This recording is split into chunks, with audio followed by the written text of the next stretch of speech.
بسم اللہ الرحمن الرحیم۔ ریاما نیوز کے ساتھ آپ کا میزبان ریاض احمد جکھڑ۔ چونکہ ملک میں آج کل اور کوئی بھی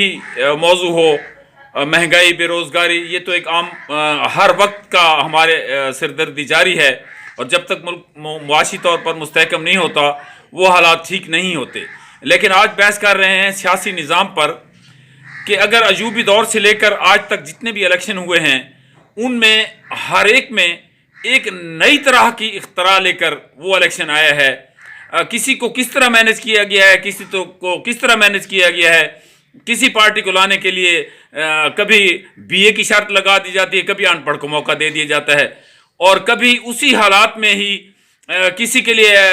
تلوار کا نشان چھین کر اسے تیر دے دیا جاتا ہے، کسی سے نشان ہی واپس لے لیا جاتا ہے اور اسے کہا جاتا ہے کہ آپ غیر جماعتی بنیادوں کی طرح کا الیکشن لڑیں۔ ان حالات میں ان سیاستدانوں کو ابھی تک یہ سمجھ نہیں آئی کہ 1947 سے ہمارا پاکستان قیام میں آیا، اور اس کے بعد تک جتنے بھی سیاستدان جہاں عمل دخل میں ہیں ان کی آج تیسری نسل ہے، لیکن ہوش کے ناخن ان کے پاس ابھی تک نہیں ہیں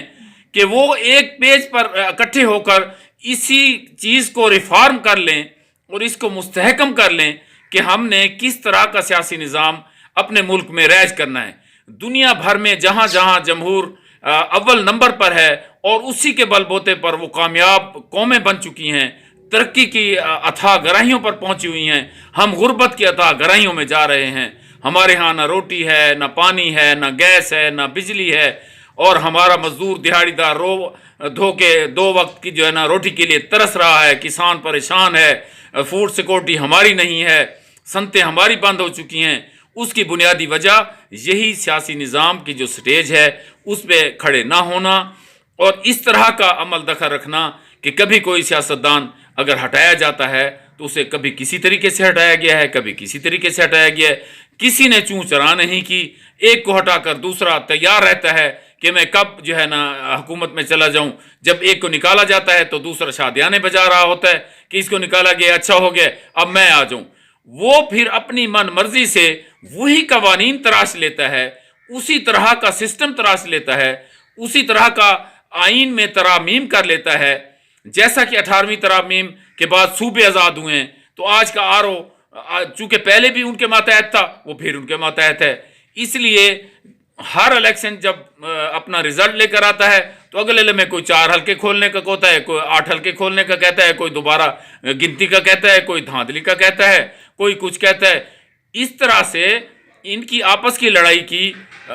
آج ہماری جو 24 کروڑ عوام ہے وہ پریشانی میں مبتلا ہے کہ آج 9 کروڑ آدمی غربت کی اتھاہ گہرائیوں میں چلا گیا ہے اور وہ انتہائی نچلے درجے کی زندگی گزارنے پر مجبور ہے۔ 2.5 کروڑ بچہ سکولوں سے باہر ہے،